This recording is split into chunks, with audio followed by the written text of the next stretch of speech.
Kingdom Hearts 1 is full of secrets, but what lies beyond the boundaries of the maps? In the past, we've taken a look at Kingdom Hearts' maps using a free cam.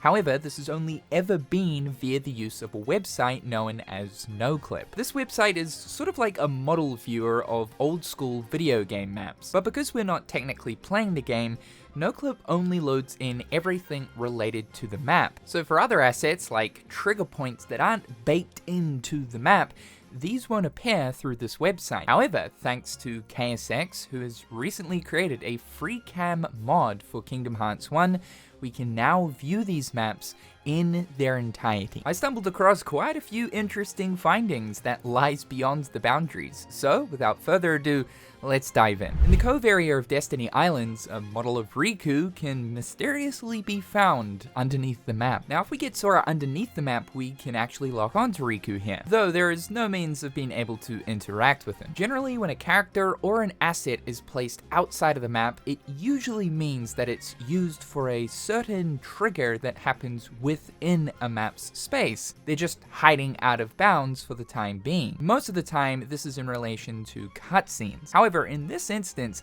I kind of can't understand why Riku is equipped with a wooden sword, as there's no moment that happens in the Cove area where Riku is equipped with the wooden sword. Very important Kingdom Hearts fun fact: did you know that the Queen of Hearts has heart underpants? Now, I already knew about this prior to using the free cam mod.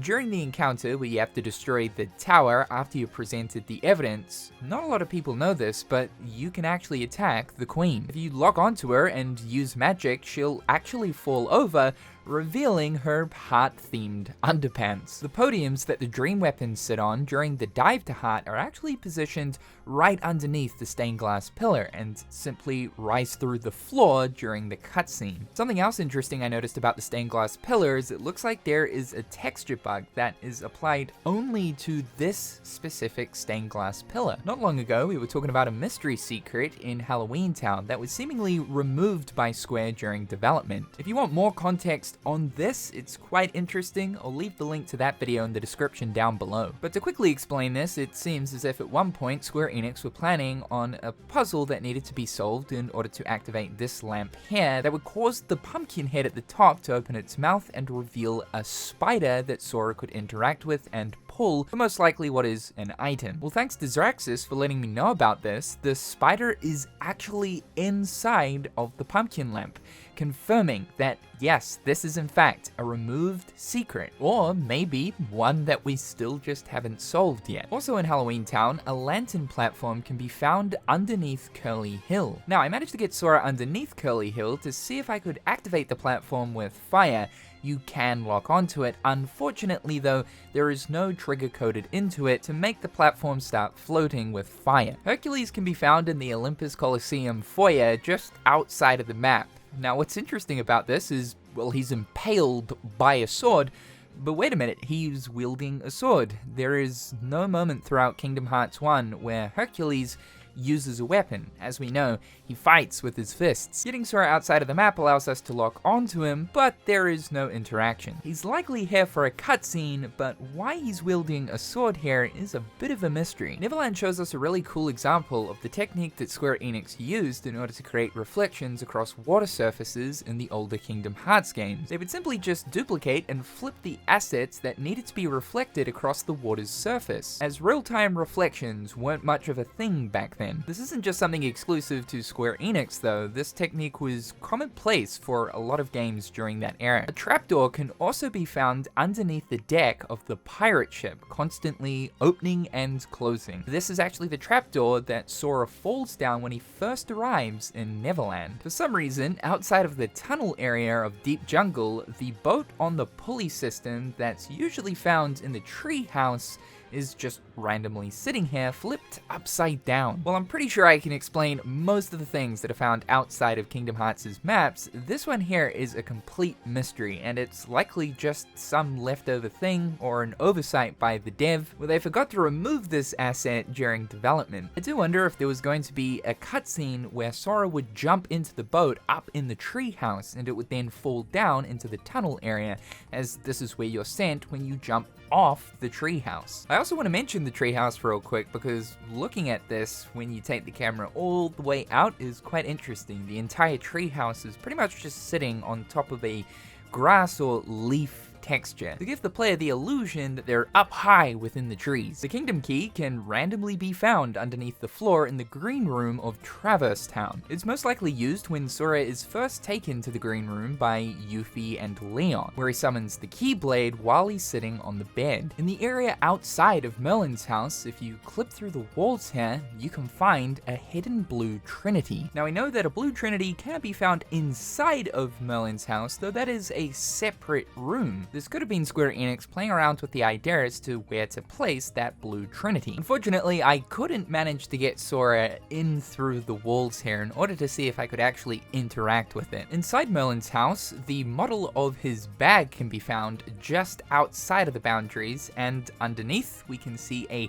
floating book dancing around. Both of these are used in cutscenes. Also, all of the magical furniture that is used for the magic training mini-game can be seen floating around in the abyss just outside of the magic training room. A little bonus one here, but have you ever noticed how detailed the jewelry is within the accessory shop? This is totally unnecessary given that most players will absolutely never notice this unless they go into the first person view. But of course, we can get an even better view here using a free cam. In the hill area of 100 Acre Wood, Owl can be seen sitting on top of this branch. Now, by normal means, you can't interact with him, but using the Fly Anywhere mod, we can. And he still has his dialogue from earlier on when we first get to this area of 100 Acre Wood, mentioning that Pooh will follow us if we lock onto him. Obviously, the devs never intended the player to reach Owl by normal means, so I suppose they decided there was no point in removing his talk function. And taking a look at the 100 Acre Wood book while we're standing on the pages, yeah, this is really cool how Square Enix put this together.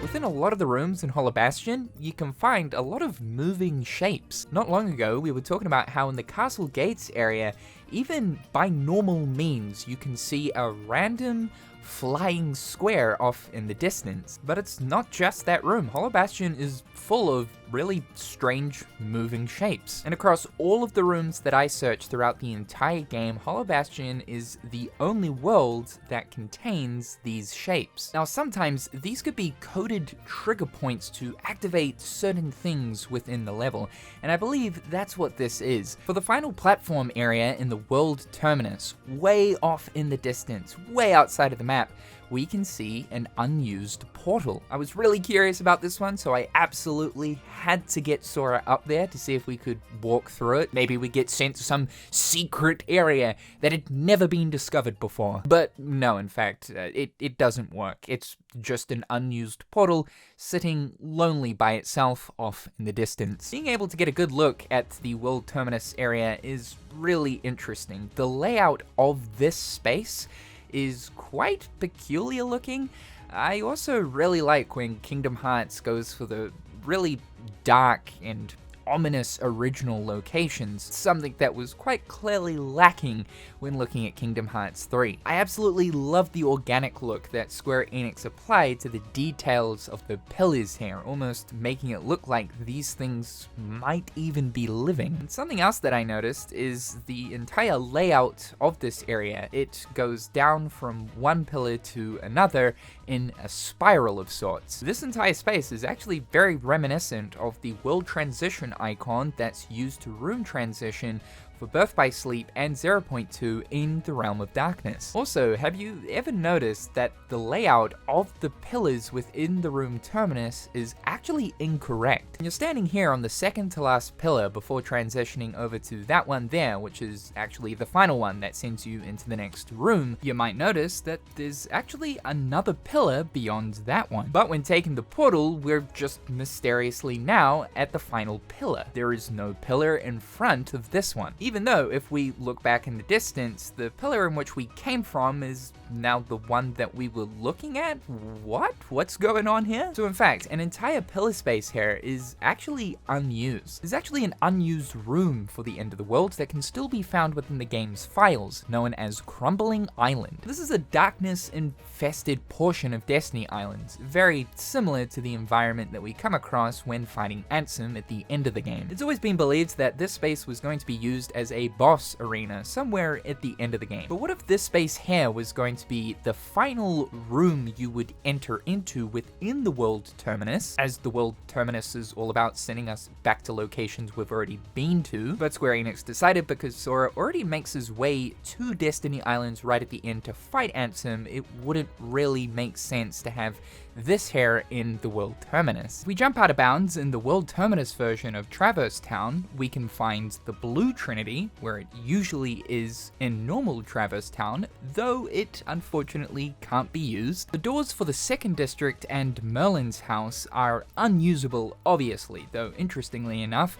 Merlin's door still reacts to being hit. But the hidden door that's up on the balcony here can actually be used to return to the world terminus, even though by normal means a player would never be able to reach this. And the last really interesting thing I noticed here, while I don't believe it's intentional on Square Enix's behalf, it's kind of cool just considering what the end of the world is. This area, the canyon space, if you zoom all the way out, looks like an Eye of Darkness. Again, I think this is purely coincidental, but just taking into account that the end of the world is like the entranceway into the realm of darkness, this just makes a little too much sense. So after exploring all of the areas with a free cam, those are all of the interesting things I managed to stumble across. A massive shout out to KSX for the mods used throughout this video to make it possible. I'll leave a link to their channel in the description down below. Thank you guys so much for tuning into today's video. Slap that like button and subscribe to the channel if you haven't already. A big shout out to my wonderful patrons. Thank you guys so much for the continued support. I hope you're all having a fantastic day, and we'll talk again real soon.